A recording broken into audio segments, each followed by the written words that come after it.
moi, la solidarité, c'est d'abord faire des projets collectifs pour des besoins collectifs. Donc voilà. Déjà, moi j'ai la chance de travailler à l'ADES, l'association du développement de l'économie sociale et solidaire. Donc tout simplement, j'ai l'impression de me lever tous les matins pour œuvrer pour un système économique plus solidaire. Tout simplement, c'est essentiel pour moi de vivre de cette manière-là et j'ai énormément de chance de faire un travail dans lequel je me sens utile via cet aspect solidaire entre autres. Pour moi c'est essentiel, c'est pour ça que je me lève le matin. C'était monter un projet pour reconstruire des puits et améliorer l'accès à l'eau dans certaines parties du pays de Madagascar. Donc ça c'était un projet d'étude qui s'appelait La vie c'est l'eau, qui était grâce à l'IUT de Morlaix. On était plusieurs dans le projet et on a récolté plus de 12 000 € pour ça. On a initié cette action qui n'existait pas. Et en fait, on s'est juste rapproché de l'association Amitié Madagascar-Bretagne et on a voulu créer un projet collectif. Donc voilà, mais le projet en lui-même n'existait pas. L'idée, c'est qu'on voulait, il venait d'y avoir le tremblement de terre au Népal et on a voulu monter une action là-dessus. Et finalement, il y a eu uniquement des grosses ONG qui proposaient quelque chose sans jamais autoriser le déplacement du groupe de jeunes sur le pays. Que là, Madagascar, dans l'action qu'on a menée, on avait donné la condition sine qua non de se déplacer à Madagascar pour pouvoir s'assurer que l'argent récolté allait bien à la cause qu'on défendait. C'était plus logique et plus éthique par rapport à nos valeurs et ce qu'on attendait de la récolte de fonds.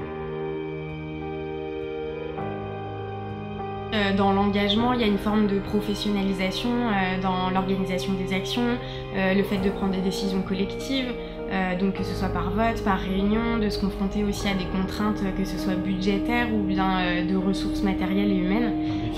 Donc c'est un défi, mais oui, ça apporte des choses humainement, mais aussi professionnellement, et ça apporte quelque chose de manière personnelle, mais aussi dans la place qu'on a en fait dans la société et dans le monde aujourd'hui. On avait un objectif budgétaire, après au final tout est venu au jour le jour et on s'est découvert des objectifs plutôt humains dans la conception du projet et dans l'organisation du projet. Du coup ça a pris une tournure tout autre et on a réussi encore beaucoup plus que ce qu'on espérait. Donc,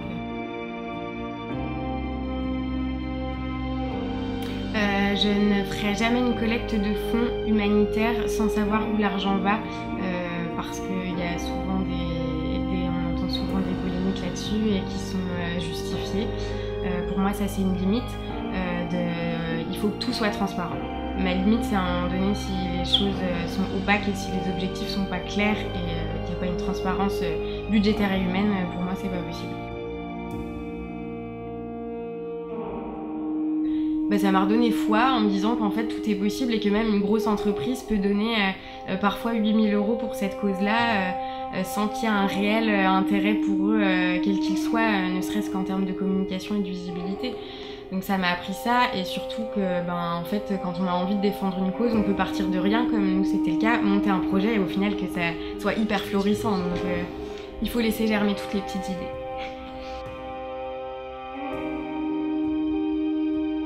Alors oui, depuis qu'il y a eu ce projet-là, moi j'ai jamais cet objectif de monter des projets et qui puissent profiter aux autres, et pas forcément de manière internationale, mais puisque c'est le sujet, j'ai toujours dans un coin de ma tête des projets pour l'Inde, je suis en relation avec plusieurs associations qui œuvrent pour des méthodes pédagogiques alternatives pour les castes inférieures et autres, mais évidemment je m'imagine plus en fait voyager simplement en touriste. En tout cas je peux le faire, mais c'est quelque chose que j'apprécie beaucoup moins que quand je me déplace dans un pays avec un but et une cause que je peux servir, ou en tout cas si je peux amener quelque chose. Et de toute manière tu sais très bien qu'ils te le rendront 1000 fois, t'apprendras plus de ton expérience que toi tu pourras leur donner en fait. Donc, oui, mais pas assez bien, et pour en revenir à ce que je disais, en fait, il y a eu tellement de mauvais exemples qui ont été donnés, de grosses ONG à qui on donne de l'argent, des courriers que, faut le dire, les personnes âgées reçoivent très souvent pour pouvoir, pour les inciter à faire des dons. Ça, c'est vraiment un visage de la solidarité internationale qui m'exècre et qui ne devrait pas être celui qui est le plus connu. Malheureusement, c'est celui qui est le plus visible. Déjà, ne jamais se lancer seul, parce que le cœur d'un projet et ce qui fait sa réussite, c'est d'être plusieurs cerveaux sur une même problématique. Et c'est parfois compliqué à articuler, mais c'est ce qui va faire que le projet sera plus riche et qu'il aboutira et qu'il ira encore plus loin. Mais voilà, c'est déjà trouver des personnes qui ont les mêmes intérêts et rencontrer surtout énormément d'associations afin de faire son choix, s'entourer des bonnes personnes, le réseau. D'être sûr pourquoi on veut le faire aussi. D'avoir des valeurs, c'est bien de donner aux autres, mais aussi il faut ne jamais oublier qu'est-ce que ça peut nous apporter à nous-mêmes, parce que voilà, on est humain et il ne faut pas juste donner et ne jamais recevoir, et quand on l'envisage sous cet angle-là, c'est beaucoup plus fructueux et plus valorisant, et ça, forcément ça marchera. Ok. Bah, merci Chloé. De rien.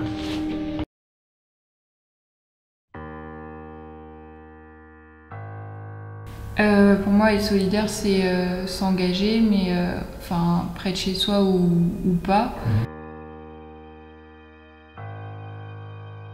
Je suis bénévole au Secours Populaire, donc parce que chez moi je m'ennuyais en fait, et je me dis je peux utiliser mon temps pour aider les gens, et voilà. Okay. Mais ça peut se faire au niveau de l'écologie, des choses comme ça. Déjà beaucoup de rencontres, et je vois que je peux apporter de l'aide, je peux être utile aux autres, parce qu'à l'école, on est là, on s'investit pas vraiment en fait dans ce qu'on fait, on reçoit et on donne pas beaucoup. Et en s'investissant, je trouve que en s'engageant, ça t'apprend des choses, quoi. Ouais. Okay. En Belgique, je suis partie 2 semaines dans le cadre d'un workcamp, ça s'appelle. On devait construire un barbecue en fait dans un centre de demandeurs d'asile. Okay. Au final, le barbecue n'a pas été construit entièrement, mais c'était super comme expérience. On partageait la vie des réfugiés. En fait, on restait sur place, on vivait avec eux et on a rencontré des jeunes. L'année d'avant, je cherchais un peu de quoi m'occuper, de quoi faire de l'humanitaire, mais j'étais un peu jeune et du coup j'ai continué à chercher l'année d'après, et c'est ce projet-là qui me correspondait le mieux. Je voulais savoir si ça m'intéresserait de travailler dans l'humanitaire après les études, et ouais. Je pense que c'est dans la façon de partir, il faudrait que je sois sûre que sur place tout est encadré, que ce soit un truc solide, pas partir comme ça, je me dis... Tu veux une organisation minimum, quoi. Ouais. Okay. J'ai cherché un peu sur internet des projets, donc il y a plein de sites qui répertorient les offres, et ensuite on postule. Moi j'avais une lettre à faire parce que c'est un peu particulier comme endroit. Il fallait qu'ils voient que les gens soient vraiment conscients des difficultés auxquelles on pouvait être confrontés. Et ensuite, une fois que j'ai été sélectionnée, je suis venue à la MJC et j'ai présenté un peu mon projet. On m'a dit qu'il y avait des aides possibles et tout ça.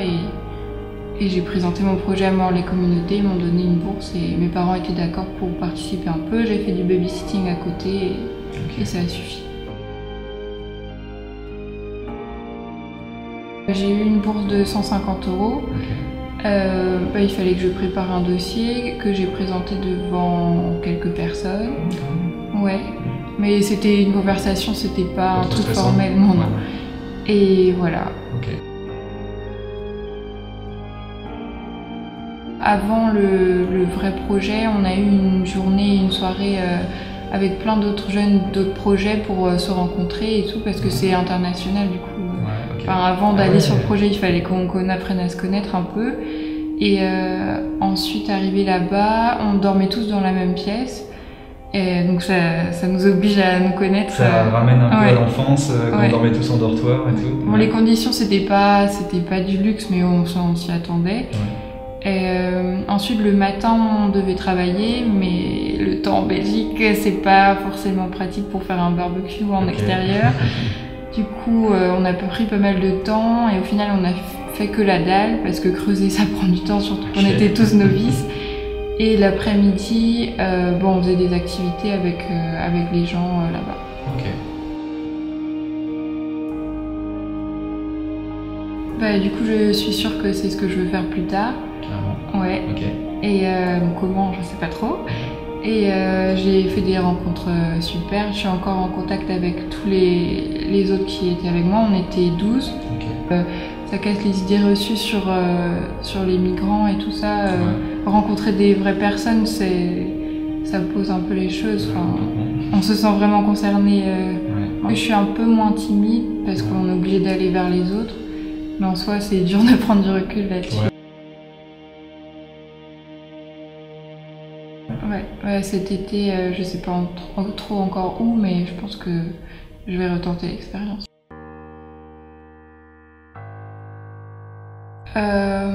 Quand il y a des crises humanitaires, on en parle beaucoup dans les médias, mais ensuite, l'humanitaire, c'est pas juste quand il y a des crises, c'est développer, d'aider les gens à se développer et tout ça dans les pays où ils sont en difficulté.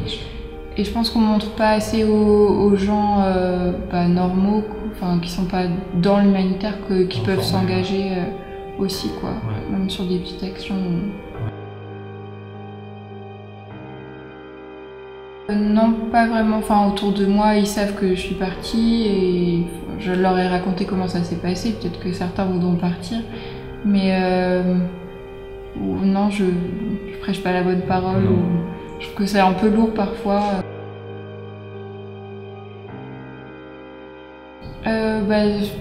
Si c'est quelqu'un de mon âge, peut-être montrer aux parents que tout ce qu'on fait c'est sérieux parce que c'est un peu dur pour eux de laisser aller comme ça. Okay. Ouais, ne pas rester dans sa timidité, se dire qu'on y va pour faire des choses et à la moindre difficulté pas se dire oh non ça me plaît pas, j'arrête. Okay.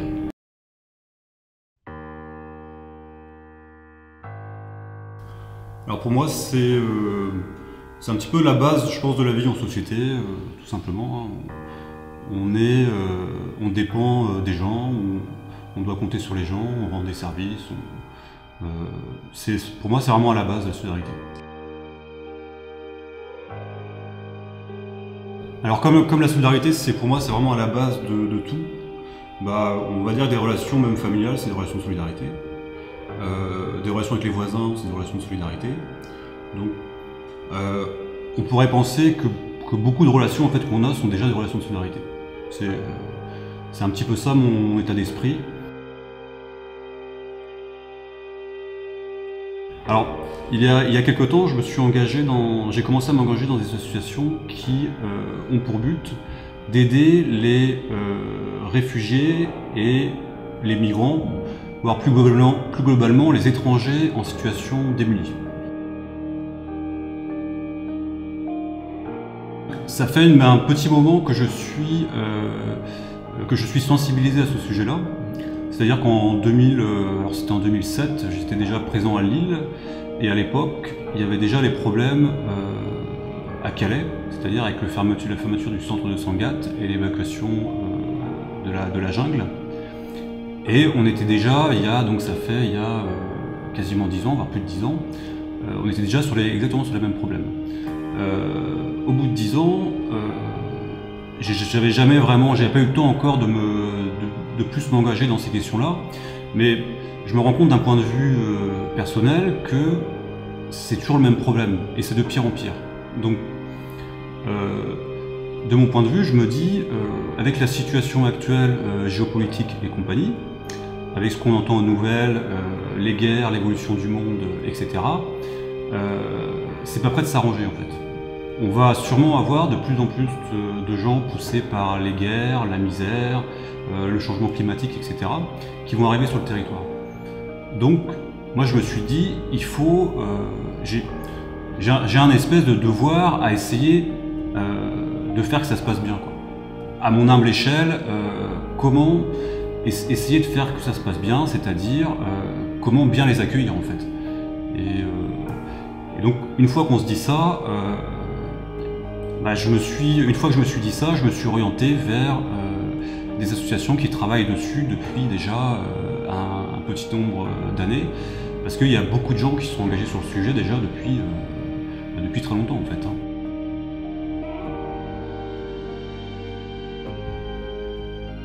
Alors ce serait en fait participer ou commencer à travailler avec des personnes ou des structures qui font des choses en fait avec lesquelles je ne suis pas d'accord. Ça peut être par exemple des grosses organisations qui ont beaucoup de frais de gestion.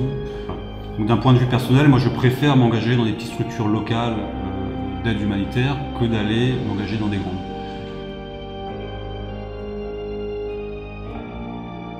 Ça m'apporte beaucoup de choses en fait. Ça m'apporte notamment le fait déjà de donner. Donc pour moi le bénévolat c'est du don. Bon, il y a plusieurs manières je pense de considérer le bénévolat. Moi je considère ça comme un don, c'est-à-dire quelque chose dont on n'attend rien en échange. Et le fait de donner déjà c'est quelque chose qui fait du bien. D'ailleurs souvent on se sent coupable de donner. On a l'impression que je fais ça pour moi. Mais c'est vrai que quand on donne, on fait ça pour soi parce que c'est démontré, enfin on le sait que ça revient. Quand on fait du bénévolat, on reçoit évidemment plein de choses parce qu'on apprend plein de choses. On apprend à travailler en équipe, en association. On développe des compétences. On rencontre beaucoup de gens. Donc rencontrer des gens, c'est des expériences, c'est beaucoup d'échanges. Qui aussi apporte beaucoup de choses. Oui, parce que je pense que ce sont des modes de fonctionnement qui apportent beaucoup plus de richesse et qui créent beaucoup plus d'intelligence, on va dire, que les modes de fonctionnement qu'on a actuellement. Voilà. Je pense qu'évidemment non, on réduit l'humanitaire beaucoup trop aux actions qu'on peut avoir dans des pays très loin.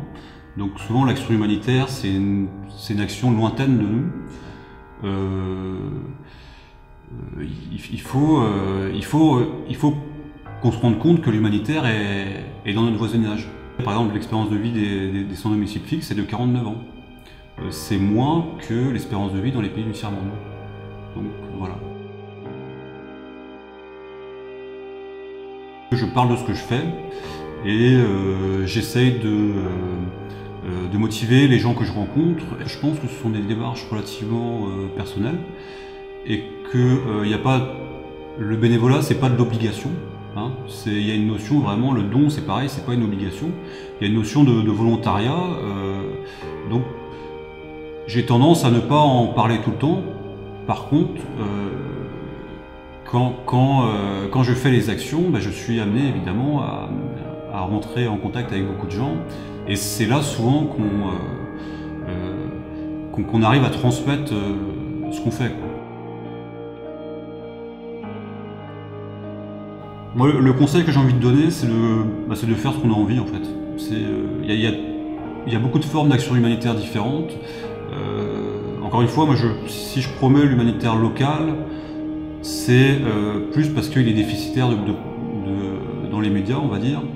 Mais évidemment qu'il faut aussi aller faire de l'humanitaire dans les pays en extrême pauvreté, parce que s'il n'y a plus ces ONG-là, ça va être encore pire. Donc il faut de l'humanitaire partout. Si vous n'avez pas les moyens d'aller loin dans des pays, et si vous avez quand même envie de vous engager, il faut savoir qu'il y a beaucoup de structures qui ne sont pas très connues parce qu'elles ont peu de moyens, ce sont des petites structures souvent, qui recherchent du coup des bénévoles.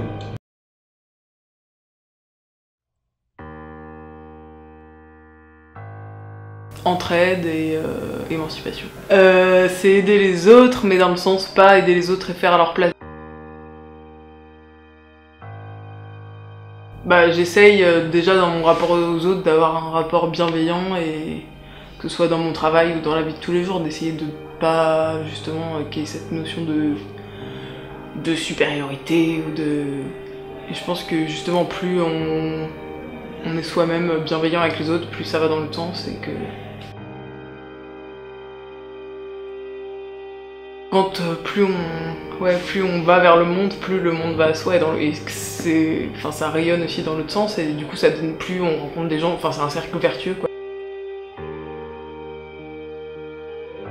J'ai un peu des problèmes avec le terme humanitaire, mais c'est juste un stage au Cameroun, dans un centre d'art, dans une zone assez rurale où c'est pas forcément évident qu'a priori un centre d'art contemporain soit implanté à cet endroit-là. C'est un artiste camerounais qui l'a créé là-bas, et où du coup donc c'était un stage, donc c'était dans le cadre de mes études, et ce qui était intéressant, c'est que oui, il n'y avait pas forcément de public pour l'art contemporain là-bas, et que ça s'articulait aussi avec une volonté plus sociale, et notamment sur l'agriculture, parce que la plupart des gens à cet endroit-là du Cameroun étaient agriculteurs, et ce qui permettait du coup de lier un peu les deux, et voilà. Pour moi, c'était aussi découvrir un contexte de vie que je connaissais pas, et du coup par rapport à ça, pour voyager, et aussi justement parce qu'il y a cette dimension sociale, et que moi j'ai fait des études en art et tout ça, mais ce qui m'intéresse vraiment c'est pas l'art en tant que soi, c'est le lien vraiment avec le social et le point de frottement entre les deux. Oui, déjà je pense que l'humanitaire d'urgence, je serais incapable de le faire. Et autre chose, ce que je disais tout à l'heure par rapport à l'humanitaire, c'est que la notion d'humanitaire pour moi elle est un peu, enfin déjà assez floue, et on met plein de choses derrière, et souvent il y a cette idée que nous, les pays riches, devons aider les pauvres, et qu'il y a un peu un soupçon de paternalisme aussi derrière, et que la colonisation aussi était teintée de ce truc-là où on devait aider et tout ça, et que voilà. Et je pense que du coup, plutôt que d'aider les autres, on doit peut-être juste comprendre, voilà, et puis qu'on n'a pas, c'est pas parce que nous on est blancs et occidentaux qu'on sait tout, et que justement il y a des, qu'on peut peut-être aussi œuvrer de chez nous déjà à essayer de lutter pour que les accords commerciaux soient pas si inégalitaires. Essayer, j'en sais rien, c'est peut-être extrême, mais de manger moins de chocolat. Enfin non, c'est pas extrême de manger moins de chocolat, mais qu'il y a plein de choses, j'ai l'impression qu'on fait dans notre... c'est pas notre faute à nous, citoyens, c'est peut-être la faute des élus, mais c'est pas dans notre consommation, dans ce qu'on fait tous les jours, il y a plein de choses qui se répercutent sur les pays du Sud, et qu'on s'en rend pas forcément compte, mais qu'après on dit on va leur donner des crayons et tout ira mieux, et que du coup ça me semble être un double discours avec lequel moi-même dans ma vie je sais pas, mais enfin bref. Oui, c'était prévu quelques mois avant, parce que c'était mon stage de fin d'études. Du coup, j'ai eu des aides de la fac, et aussi de JTM, Jeunes à travers le monde, qui est une association à Rennes qui est super pour aider les jeunes pour partir à l'étranger, parce qu'ils savent plein de choses et qui donnent des bourses. Okay. Et voilà, j'avais mon billet de retour. Ok, donc ouais, tu savais déjà quand est-ce que tu rentrais, quand tu y allais. Ouais. Le premier soir, j'ai fait du couchsurfing chez des expats, donc du coup c'était des Français, donc c'était pas un peu dépaysant pour le climat, la végétation et tout ça, mais c'était pas encore très dépaysant. Mais le lendemain, je me suis retrouvée à 7 h dans un bus où j'étais la seule blanche et où il faisait chaud, et là ça a été vraiment un bon gros dépaysement. Je voulais être noire déjà, j'en avais marre d'être blanche et qu'on me renvoie ça. Surtout, et au Cameroun, il y a du monde dans la rue tout le temps, et du coup tu rentres en France au mois de décembre, et il fait gris, il fait froid, et il y a personne, et il y a plus de musique, et...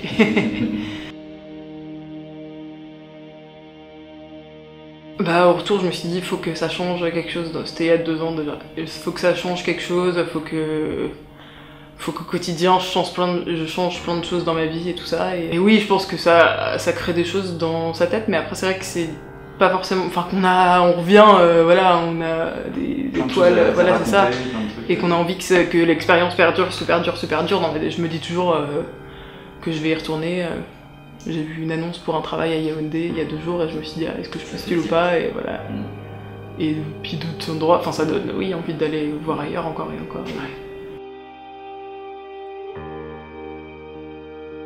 Que le monde actuel est hyper injuste. et que nous on peut en claquant des doigts prendre un billet d'avion pour aller n'importe où on veut dans le monde, alors que l'inverse c'est juste terriblement pas vrai, et que j'ai des amis camerounais qui venaient pourtant de familles assez aisées et tout ça, et qui veulent avoir des visas pour venir en France étudier et qui peuvent pas. Ça ouvre, ça permet d'une prise de conscience de beaucoup de choses et de relativiser aussi ce qu'on vit, et aussi peut-être d'affiner aussi une conscience politique un peu, beaucoup. Et ça donne envie de voir encore plus de choses.